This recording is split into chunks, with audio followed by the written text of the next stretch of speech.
Now back to Just Energy Radio with Dr. Rita Louise.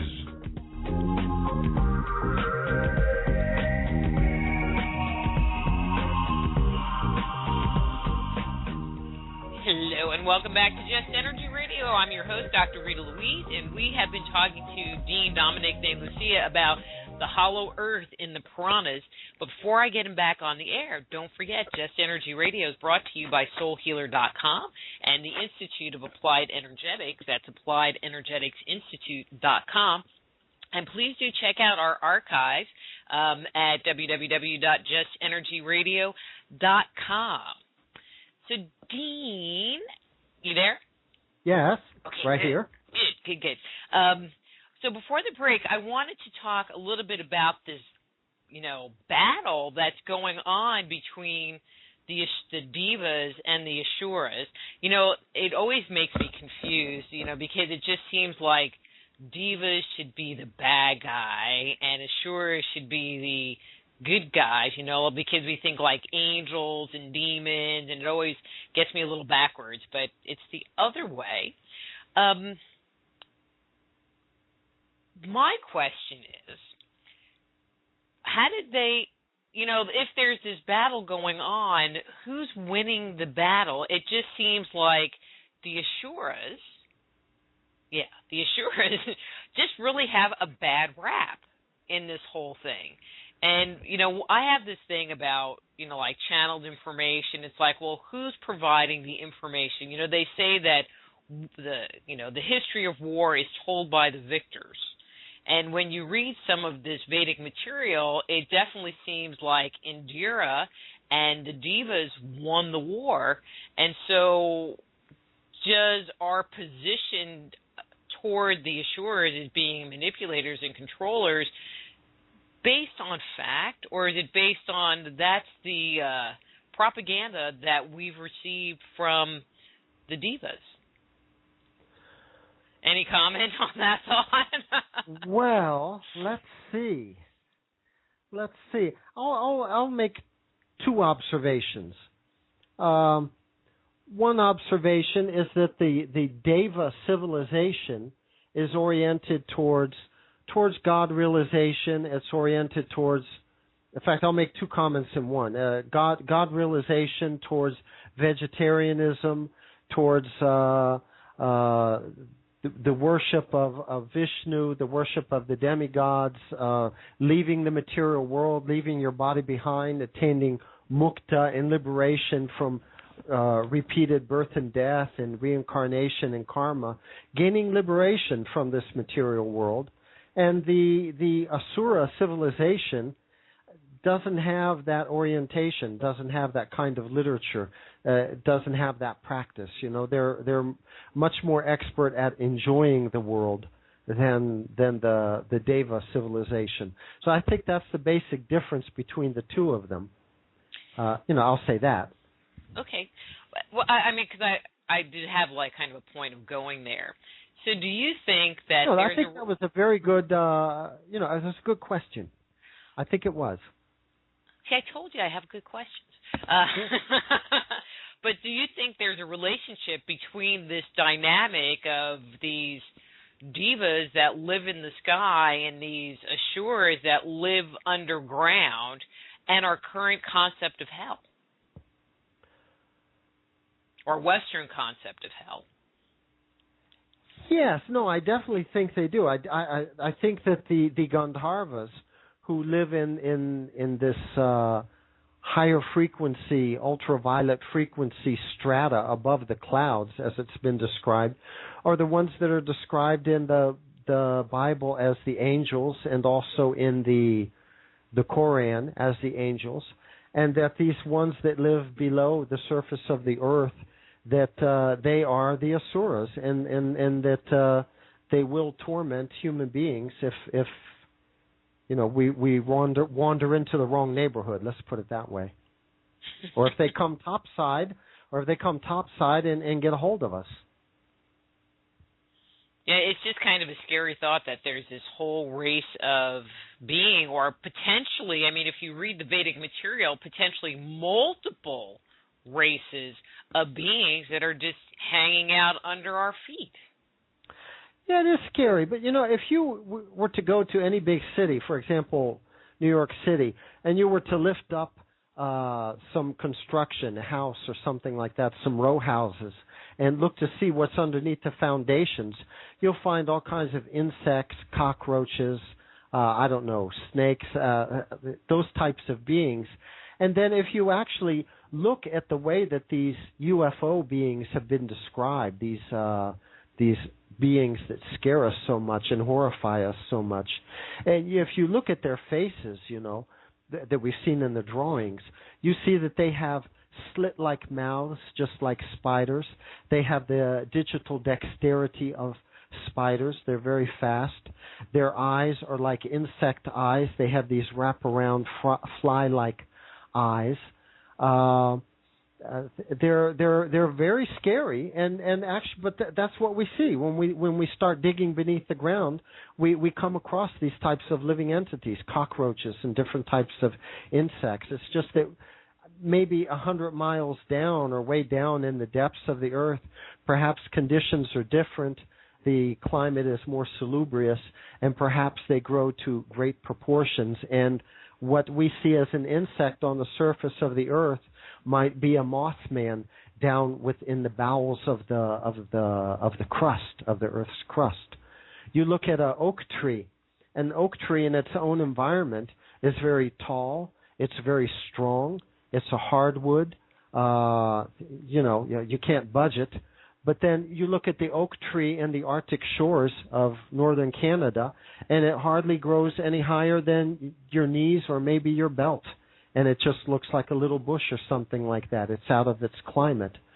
So I think that when we scratch the surface of the earth, when we start running into these different insects in the ground and underneath buildings, I think we get an idea of what really exists further down, maybe a few hundred miles down. It's just they filtered up a little bit and they're out of their environment. These humanoids, they're like insect men, like the praying mantis. They even describe them that way. Travis Walton, he described the praying mantis type UFO entity. So you don't think the Nagas, for lack of a better word, and I don't like associating this word with them, but the reptilians are still down there as well? In the seventh level of the earth? I imagine that they are still down there. I don't imagine that they've been annihilated in their worlds. I think that there has been combat below the surface of the earth. There has even been some combat and annihilation that we have seen, but we haven't been able to interpret it that way. For example, think about the underground nuclear testing that went on in Nevada and in Area 51. Now, that nuclear testing took place very close to the area that the Apaches considered their homeland, their central location. They always fought the U.S. cavalry with guerrilla tactics, and they would run away. Specifically, they would disappear through the caves and turn up somewhere else a few days later, say 20 miles away. But the one place where they stopped and made a stand and fought a pitched battle against the U.S. Army was just about 20 miles away from where some of these underground detonations took place. So are these the worlds of the Apaches? Were they defending their underworld? Were they defending their homeland, their cavern world homeland? These explosions that took place in Nevada, in Area 51, was the purpose of these explosions to implode the cavern worlds, to destroy their cities, their civilization? Interesting. Yeah, very interesting. What's really going on? Well, what's really going on? Knows. I mean, because I was just watching a show this week. It was definitely this week, in the last day or two, talking about Area 51. Oh, it was, God.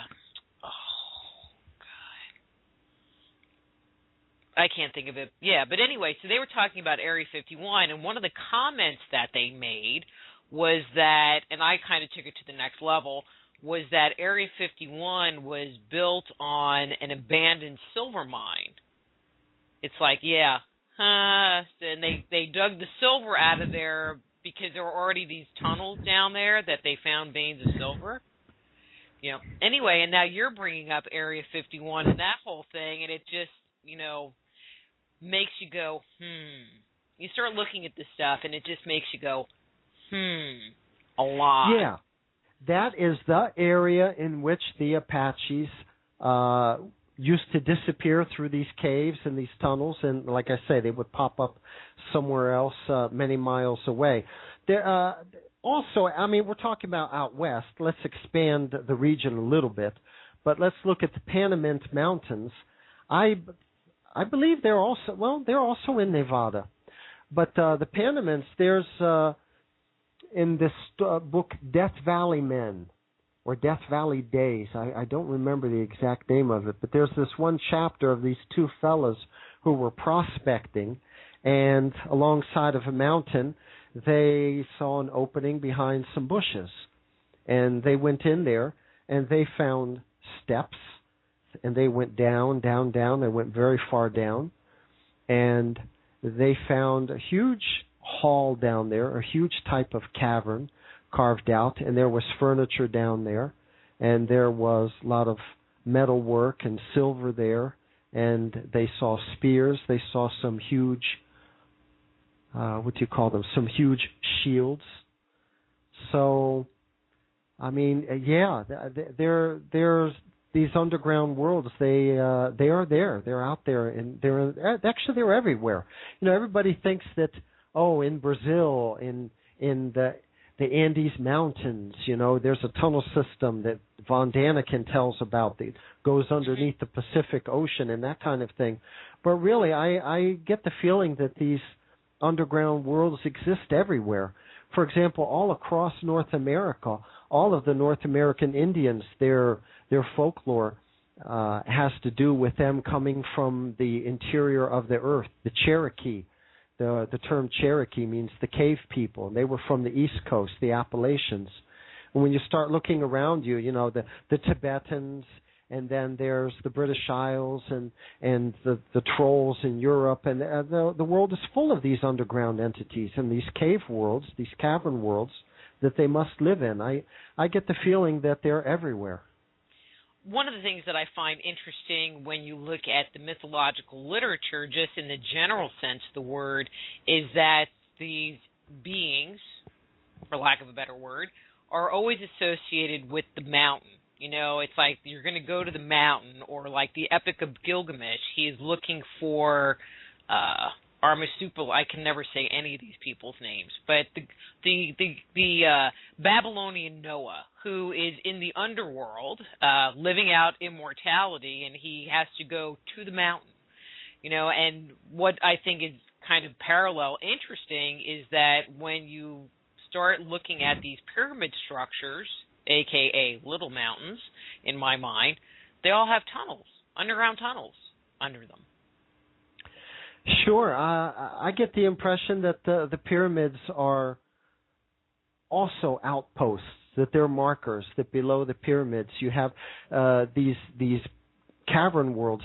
Just look at the Egyptian Book of the Dead. The Egyptian Book of the Dead speaks of these paradise worlds below Egypt. And, we've heard of tunnel systems existing below the pyramids. There's certainly a secrecy surrounding the discoveries that they've made, not only of the pyramids, but even graves and all the discoveries in Egypt. They're all shrouded with so much mystery and secrecy. I just get the idea that there's something down there that they don't want to tell people about, You think? Yeah. Well, and it's also interesting, nobody's allowed to engage in caving or in spelunking. There's all kinds of legislation against it now. You have to have permission.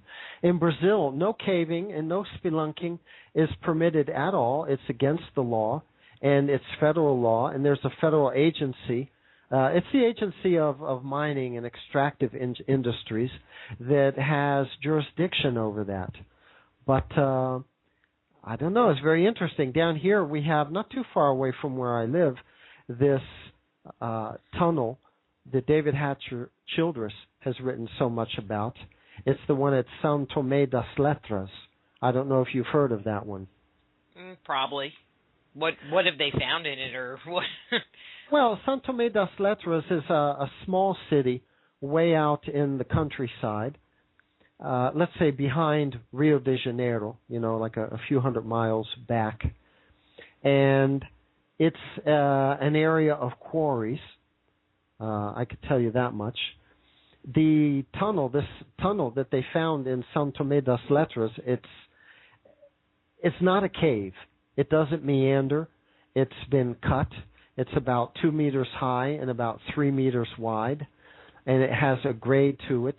It goes gradually, it has a decline. It goes on a gradual decline, and it goes on for miles and miles and miles and miles, as straight as can be, due west. Now, the Brazilian army, they had a team of cavers that penetrated this tunnel. And as I say, it's a tunnel. It's not a cave.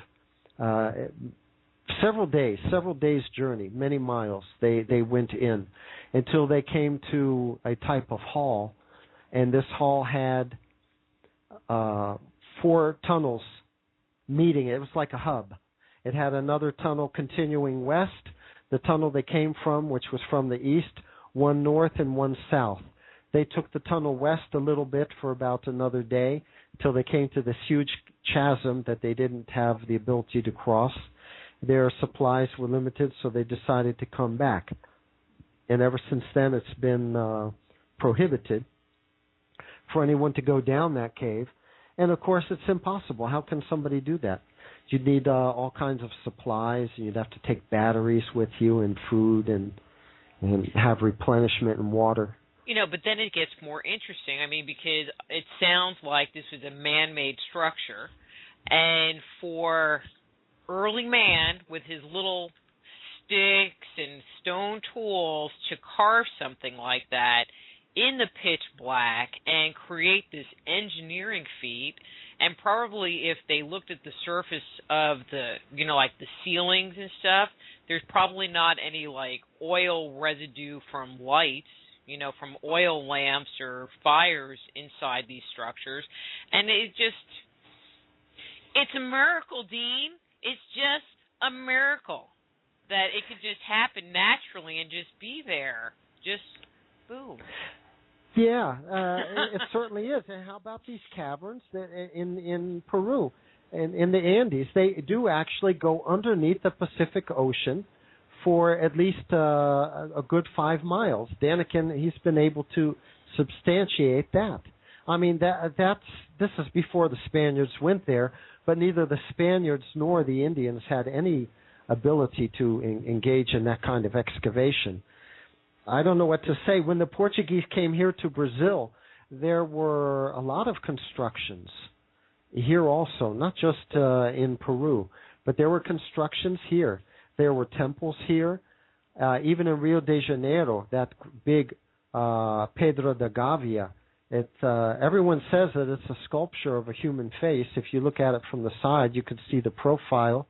It has eyes. The eyes are twin openings to a cave. There's a cave behind it, and it also goes on and on and on. I don't know what to say. The Portuguese that came here, especially the Jesuits, they knocked down all these temples that they found and all these constructions that they found, and they used the rocks to build some of their churches. How about that? But it's the same story everywhere in South America. It's just sad. Mexico, South America, it's just sad, But anyway, let's move along from my disappointment in losing so much material. I mean, it's right up there with losing the Library of Alexandria. Was it something that was supposed, was it an accident, or do we yet have another conspiracy theory thing going on? Did somebody intentionally set it on fire so that we would lose knowledge to all kinds of information? Well, there were mounds all across North America that the pioneers came across in their covered wagons, and they did a little bit of digging, excavating. They came up with all kinds of artifacts, and it was typical for them at that time to send them to the Smithsonian Museum in Washington, D.C. And we've never saw hide nor hair. We've read about some of the things that were sent, but we don't, lamps and things like that, metalworking, but none of it's available. There's no record of it. It's so we all have in lost Warehouse a lot of material. 13. Yeah, for sure. For sure.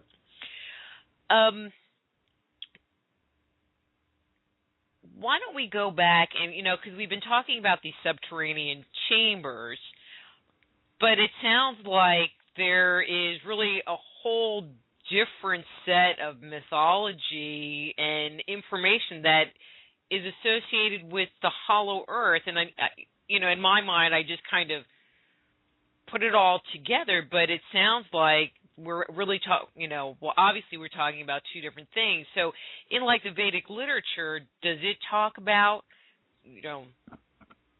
an empty, hollow earth? Well, it certainly is two different phenomena. It's a matter of two different phenomena.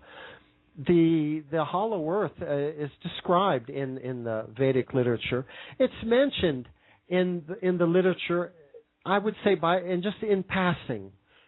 Just like you might talk about, for example, you might read about the American Revolution, and you would hear England mentioned, and you would hear France mentioned, and everybody already knows that these are regions that exist on the other side of the ocean.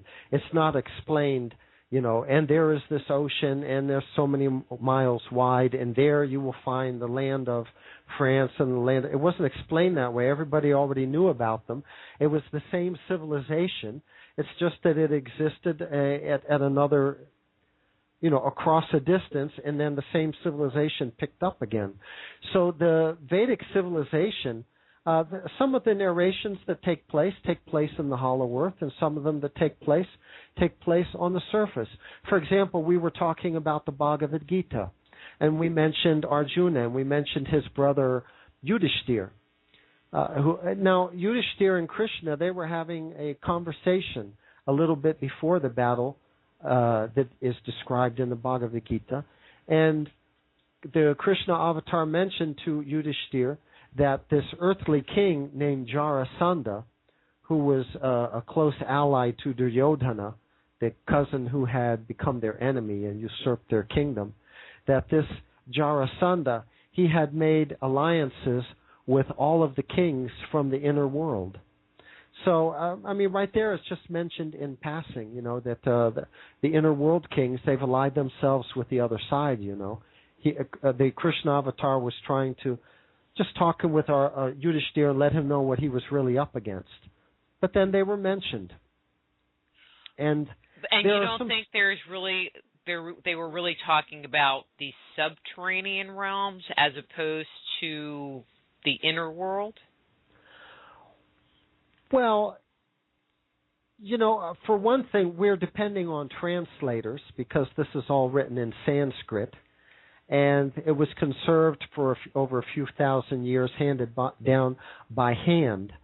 But the folklore is there, the collective memory is there. For example, in the Tibetans, they speak of Shambhala being in the hollow earth, and there are other narrations which are more specific rather than just this casual conversation between the Krishna avatar and Arjuna's brother. So I think that the hollow cavity was being referred to. A very symbolic narration story was the one of the sons of Sagara. The Puranas can actually be likened to the Old Testament a little bit in the Bible, in the sense that you have the story of all of these old heroes and their activities and what it was that they did. And some of them are very famous, just like some of the biblical accounts are very famous. Everybody's heard about David and Goliath, for example. There are others that are just very well known. So amongst the Hindus, it's like that too. they have some of these Puranic narrations that are very popular and they're very well known. And one of them is that of the sons of Sagara.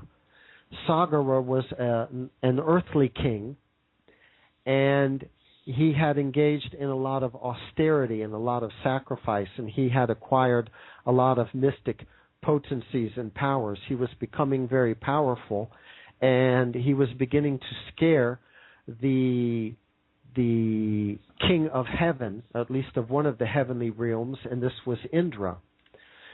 So Sagara was about to perform some great sacrifice in which a sacrificial horse would pass through the fire and he wouldn't get burned. And this was supposed to, I don't know, through this sacrifice, through this fire ceremony, he would acquire some additional mystic powers, something like that. So the king of heaven, Indra, he turned into a horse thief and he robbed the horse. He robbed the sacrificial horse and he hid the horse. So this king Sagara, he sent his sons. He had 100 sons. He sent them to roam around the entire face of the earth, searching everywhere for the sacrificial horse. And of course they couldn't find it. So then he told them to go to the hollow portion of the earth and search there too. And there's a description that they went to the northern ocean. This would be the Arctic Ocean. I don't know of any other. And that they descended through an opening in the earth into the hollow portion. And the word used is Madhya, which means the middle portion. It mentions for some reason that they descended into that hollow world with great delight. Now, Indra had hidden the horse in the hermitage of one of the famous Vedic rishis, Kapila. Kapila Rishi, he had a hermitage in the hollow earth, and this horse was nearby while he was meditating. This horse was grazing, and the sons of Sagara came upon Kapila, and they gave him a hard time, accused him of stealing the horse, and he explained that it wasn't him, that it was just there. And of course, this history goes on, but the point is that they were on the surface of the earth. They conducted a search on the surface of the earth, and the description is that they went into the hollow part of the earth, specifically through this opening that we feel exists in the middle of the Arctic Ocean, and that they walked around on the inner surface then, and they had interaction with this being who was Kapila Rishi. And, you even get specific information like that. Beings are mentioned, human beings are mentioned that lived there, their activities, what they were doing. He was a rishi and he was meditating. The city of Shambhala is there. That city is mentioned. And there's an interesting, how would you say, an interesting anecdote in relation to the city of Shambhala. If you don't mind, I could pass that along too. Sure. Well, I'll tell you, when I was very young, right now I'm 56 years old, but when I was about 12 or 13 living in the city of Washington, I used to go downtown to DuPont Circle with my sister. She was a lot older than me, and she would go to this Maharishi meditation place, and she got me involved in meditation and that kind of thing. And there were a group of them that would go to the Indian Embassy, because there was an Indian Embassy reading room, and you could read the Upanishads and Vivekananda and all these different Shivananda, all these different meditation guys, and all of the Puranas were there too. So I remember we were reading about the city of Shambhala, that at the end of the Kali Yuga, the Kalki avatar will be born in the city of Shambhala in a Brahmin family. He will be born into the Brahmin caste, and that he will ride this beautiful white horse to the surface of the earth, and he will, this is at the end of Kali Yuga, he will bring men with him from the interior, and they will repopulate the surface of the earth, and the earth will become green again, and this will usher in the next cycle of yugas. This will bring in the Sattva Yuga, the Yuga of truth. The same literature also describes that by the end of the Kali Yuga, the surface of the earth is barren, it's desolate, it's dry, it's a desert. Human beings will be 3 feet tall. a man who lives to be 7 years will have a good lifespan, and that human beings will run in packs and they will communicate with each other through grunts. So I always wondered, how can this be that you have this avatar who appears in a family of Brahmins, who rides this shining white steed, this beautiful horse, and this beautiful city which is full of palaces and parks and tanks of water, and it's at the end of the Kali Yuga, and the earth is supposed to be desolate like that. That never made sense to me, and it always bothered me, But then when I came across the hollow earth theory, I realized that Shambhala is considered to be a hollow earth city, a city in the interior of the earth. That's how the Tibetans describe it. They're very aware of the hollow earth theory in Tibet. The Hindus are not so much, but the Tibetans, they were very conscious of this idea. Well, and I'm just glad that, the Kali Yuga isn't ending December 21st, 2012, as some people would like us to believe. We got plenty of time. All right, we have definitely time for a few more incarnations before we're only 3 feet tall. Yeah. There was a question in the chat room, which I think is a great question, and it's from Jim Barnard, and it says, if there's an entrance to hollow earth in the Arctic, what keeps the oceans on the surface from running down the hole? And then, let's see, all the maps put the hole out in the deep Arctic. I don't know if that helps at all. Well, okay. First of all, I think that this reader wants to get a concept of gravity. A simple concept of gravity is that gravity exists on the surface, and it pulls us towards the surface, pulls our feet towards the surface of the planet. But then there's also a surface as you go into the hole, as you go into the opening, and there's also a surface which is the inner surface. There's gravity along the inner surface, and there's gravity along the sides, and as you gradually come out along the outer surface. There's oceans in the inner world as well. So the reason the water doesn't go gliding in is that it's not that there's this point in the center of the sphere, which is the central point of attraction of gravity, and that all of the water is going to pour through this hole and head towards the center of this hollow cavity.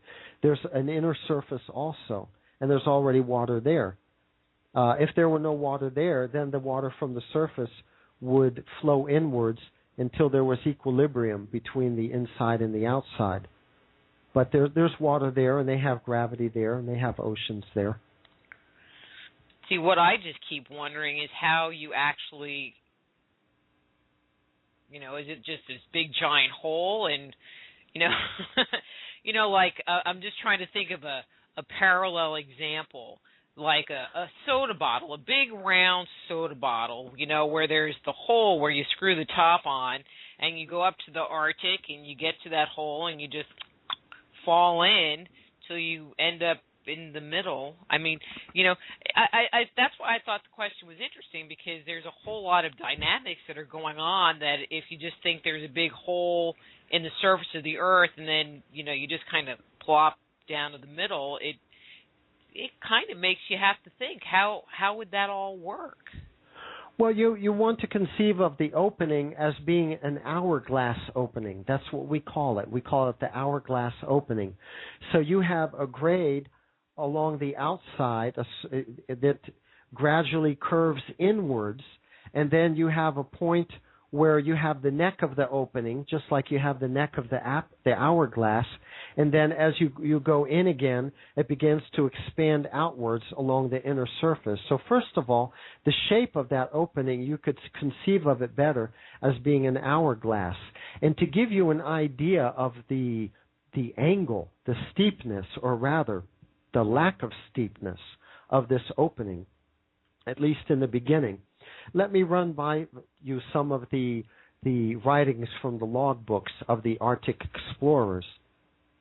We have Admiral Macmillan, who was active around the turn of the century, say 110 years ago, and this was at Ellesmere Island in northern Canada, right where Canada touches or almost touches Greenland. And he took off across, with his expedition, they took off across the Arctic ice in the northern direction. They were looking for a land mass. But what he noted, this was even while he was still on the continental North America, Canada, before he actually took off on the ice. But what he noted was the phenomena that we call foreshortening of the horizon. In other words, the horizon would drop off quickly, sooner than it usually does.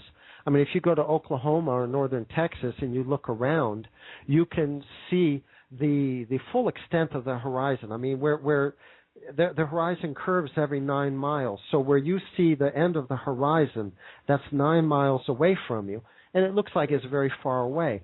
But what they were experiencing, they gave one example in their writings, is that on the horizon they could see a mountain or a hill shooting up, and they could see the top of it, but they couldn't see the base of it because it was below the horizon still. So they would walk towards it, and before 9 miles, they described they would very quickly arrive at this mountain, at this hill that they had been looking at with their binoculars. And they were thinking, well, that wasn't 9 miles. We've gotten here very quickly. And they were a little bit perplexed by this because there seemed to be foreshortening. The horizon was dropping off quickly. And that's because not only is the Earth flat on top, it's not like an egg put on its side. The curvature does change and it does flatten. But then the Arctic, at least the eastern part where Greenland is, the Arctic Ocean is like a huge basin with a very gradual slope to it. So as they would trudge forward, they noticed this, that they would come upon objects that were on the horizon very quickly. And we attribute this to the flattening out and actually to the inward sloping of the opening. But then, of course, this puts them about 700 miles away from what we call the North Pole. Now, Peary was the discoverer of the North Pole. And Dr. Cook, before him, claimed to be the discoverer, but they didn't want to give it to him because of some of his exaggerated and what they interpreted as eccentric comments in his logbook. Of course, Peary's comments were worse, but by that time they just they threw in the towel, and they awarded the distinction of having discovered the pole to Peary. This is what Peary noticed. As he was approaching the pole, all of a sudden his speeds, according to his celestial navigation, increased very much. Actually, this was on his way back from the pole. He had clear skies, and what he calculated was that in a 48-hour period, and this was stopping to rest and sleep a little bit along the way, that he traveled something like 140 some miles. That's I think it was about 73 miles per day. 140 miles in a 48-hour period over the Arctic ice. This, of course, is impossible. He attributed this maybe, he couldn't explain it either, but he was very honest. He wrote what he experienced, what he calculated. He felt that because he had already blazed a trail on his way to the pole, on the way back that their speed was maybe a little bit faster, and also the wind was behind him. Dr. Cook had a similar experience. He was traveling something like 40 miles a day as he approached the pole. What's really happening? What's really happening is that the slope is not gradual anymore. As you get close to the neck of the hourglass opening, it becomes rather steep, and your movements in relation to the stars in the sky become exaggerated in the way that an usher in a movie theater might turn on his flashlight and he might flick it from one side of the dark auditorium to the other. Well, actually, what he moved was a very short distance, but projected against the sky because the slope was actually sharper, and it was an inward slope. It wasn't an outer curve like they were thinking, because, of course, on the surface of the Earth we have an outer curve. Nobody is anticipating that they're actually entering into a basin and that the curve is becoming, very sharp all of a sudden. So as he approached the opening, the curvature became very sharp, and both he and before him Dr. Cook reported these exaggerated movements in relation to the background of the sky, the stars that they were using to calculate and navigate their positions. But this gives you an idea of what the opening is like then. By northern Canada, you're 700 miles away. The slope is very gradual, but you notice an inward slope because there's foreshortening. You come upon the horizon very quickly. When you get close to that hourglass opening, then your travel becomes very quick, and you think that you've traveled many, many miles, but that's because of the curvature, the inward slope, not that you actually traveled that distance.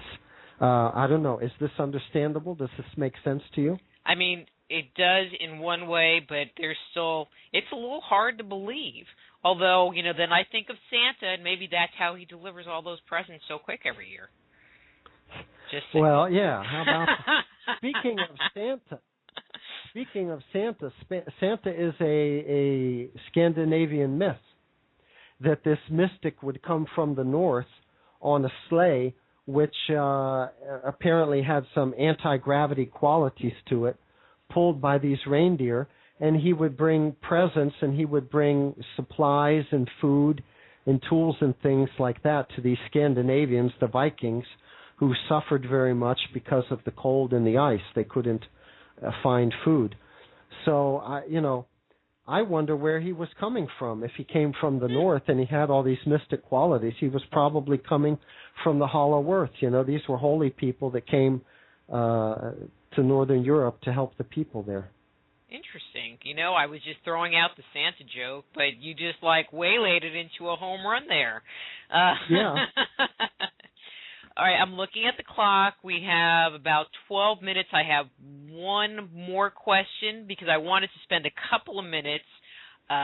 You're in Brazil, right? This isn't the question, but I'm just kind of leading into anyway, but I want to spend time. You're in Brazil, and I've heard that there's been a lot of UFO activity going on there, so don't answer that yet because I want to close with that.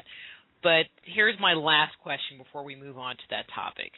So Would these beings be considered ETs, or would they be considered Earth beings that we don't know about? Because it sounds like they've been here as long, if not longer than, and I'm going to put this in quotes, mankind.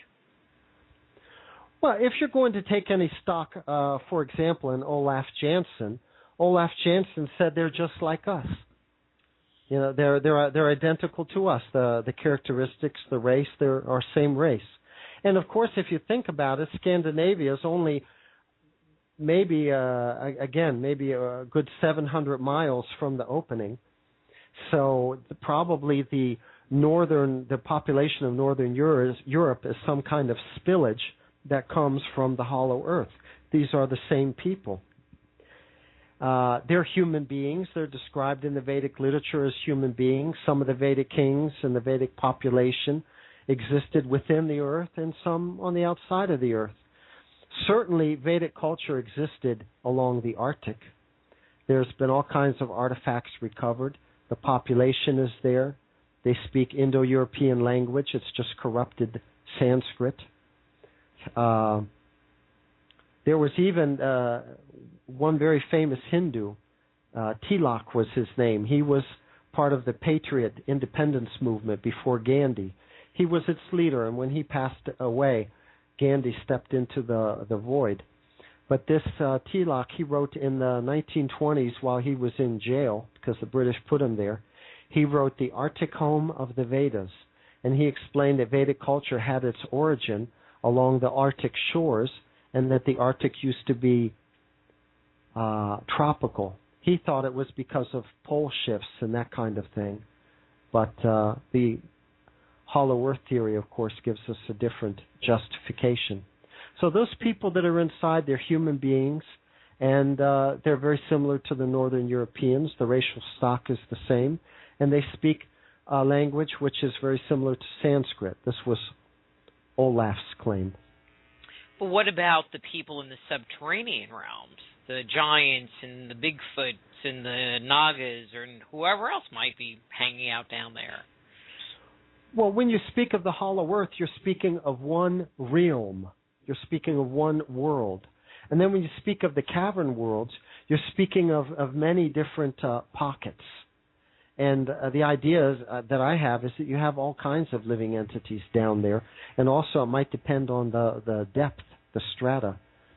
But certainly the Bigfoot, the Almas of Central Asia that were encountered by that Russian division that got involved in combat and pulled one of these entities out of the cave, they are one of the types of living entities that live down there. The leprechauns are another one. The elves are another one.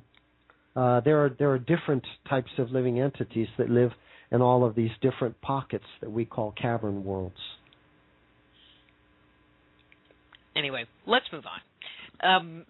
So what's going on in Brazil? I just want to spend a couple of minutes kind of talking about some of the UFO activity that's been going on down there, because one, it seems like the news is able to talk about it, unlike here, but there also sounds like there's a lot of activity going on down there. And since you're there and can do like some first-hand reporting, what's going on?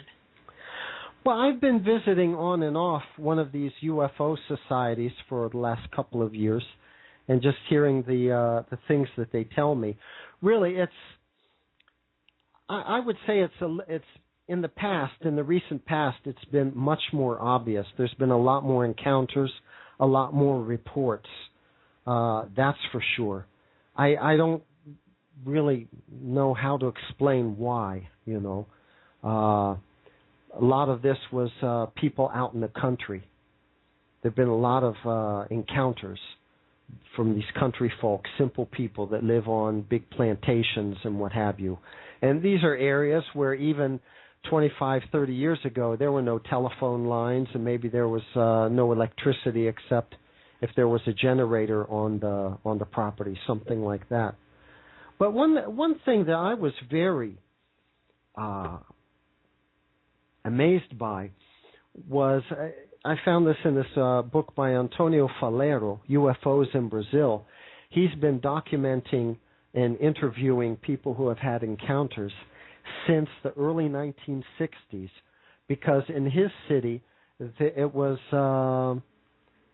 let's say, a hotbed of UFO sightings. He's from a small town right in the middle of Brazil. But he has a section in his books about balls of light, and it's amazing what people say. These balls of light, they're also called Foo Fighters. You might have heard that term used. Yeah, he says he has all these interviews, people saying that they come out of the mountains, they come out of the mountain tops, out of the peaks or hilltops, and that they come down the side of the mountains, and they go about their activity. They seem to be monitoring. They enter homes. They will enter a home through an open door, or they'll go through a window, or even if everything is closed, then they'll pass right through the wall. Once inside, they'll go from one room to another as if they're monitoring. The people will be scared.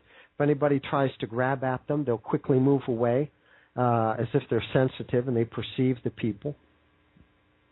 And when they finish their observation, their reconnoitering, they'll leave the home again and they'll go off in the woods and go along their merry way. But then what's interesting is that it's very typical for these balls of lights, when they finish their activity, they end up in a creek bed and they sink into the water, and there's all kinds of bubbling activity and sand is thrown up all over the place, and then they disappear through the creek bed without a trace, really, and everything just returns to normal. So this is underground origins of UFOs again, because balls of light are a type of UFO.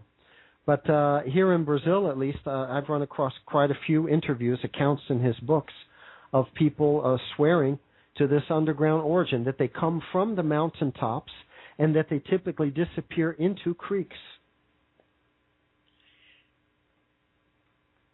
And it sounds like these things are actually pretty small. I mean, I always had the impression that those balls of light were large, house size. I don't know. I mean, you just kind of make up the size, but if they're going in through a window, then proportionally speaking, they maybe are the size of a basketball versus ginormous of what you would think they would be.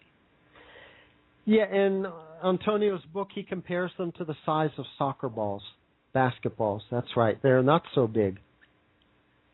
There was one account of a ball of light that was in a cage, that was like a bird cage, only it was a little bit more rectangular. And it was about 2 meters off the surface. And, it just went along its merry way through a path in the woods. Some fellow was coming home from a party or some midnight drinking or something like that on his way home, and he came upon this ball of light, followed it a little bit. That's kind of interesting. I mean, they say that those balls of light, are often seen with crop circle formation too. Okay, I haven't seen that. One thing what I've just mentioned is a first of all, this underground connection. They disappear into creek beds.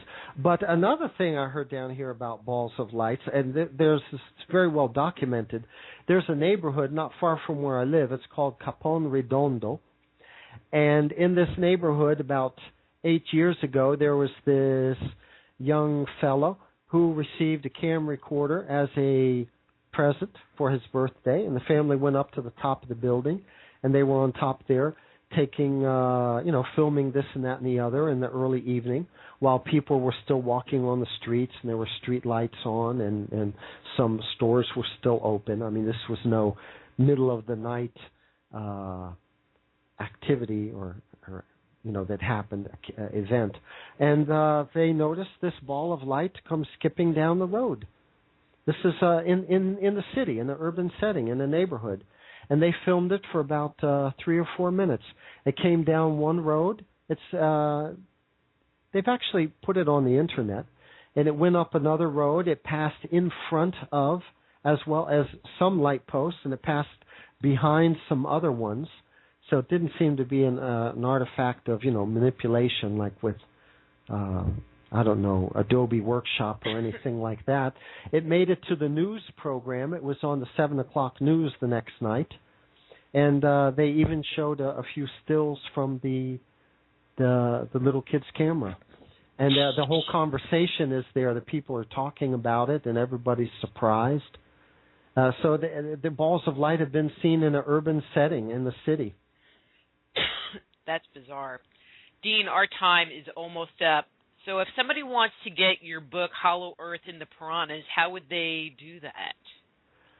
Well, probably they would go to Grave Distractions. That's written all together without any space, gravedistractions.com. Just go to Google and write Grave Distractions, and you'll get it. And click on my name, Dean Dominic De Lucia. My books will pop up there. There's also the books of Michael J. Mott. He's written Cavern Cauldrons and Concealed Creatures, and he has a lot of information about the cavern worlds in the crust. Also, I'd like to invite your listeners to find the All Planets Hollow list, All Planets Together -Hollow, on Yahoo Groups, and join. We talk a lot about the Hollow Earth theory and come up with all kinds of evidence and arguments, and it's the place to be. It's the list that brings together all members of the Hollow Earth community. We're all there. All those Hollow Earth people. That's pretty cool.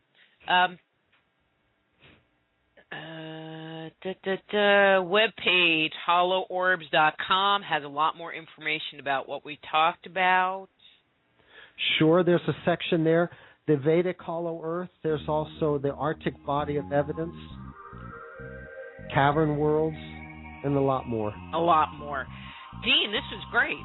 I feel like totally infused with new information. I love it. Great. I'm happy that you're happy. Well, okay. All right. Well, we need to go, and I am going to let you go. So thank you so much, and we will talk by Facebook or whatever real soon. Okay? All righty. All right. That was Dean Dominic De Lucia, his webpage, HollowOrbs.com, his book, Hollow Earth in the Puranas.